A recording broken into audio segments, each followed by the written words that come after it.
God's pruning plays an essential role in our lifelong, never-ending journey toward spiritual maturity. But considering it a gift is a bit much, right? That's exactly what I thought early in my faith walk. Back then, my goal was to avoid God's pruning at any cost. And if that didn't work, to endure it quickly with the least amount of pain.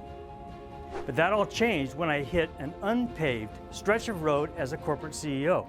That's when I fell into God's pruning chute, where He shaped me into a new person.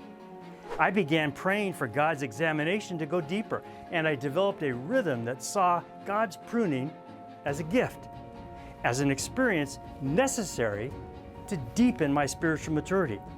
Don't get me wrong, I don't revel in the pruning process, and I'm not seeking out God's pruning, but I am vigilant about watching for signs God is walking toward me with pruning shears.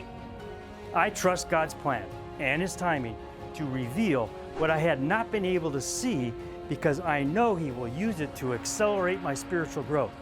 God's timing for everything in life rarely makes sense to us, especially with pruning.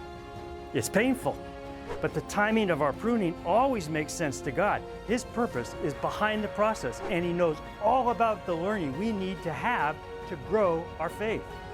Pruning is a process that shapes us to be more like Christ. If we forget that truth any time during our pruning, we weaken God's gift of renewal and growth. Be glad in this, even though it may now be necessary for you to be sad for a while because of the many trials you suffer. Their purpose is to prove that your faith is genuine. 1 Peter 1:6-7. So what about you? Are you trying to get past something in your life right now that God wants to prune? For more Love God, Fear Nothing messages, go to markaffleck.com.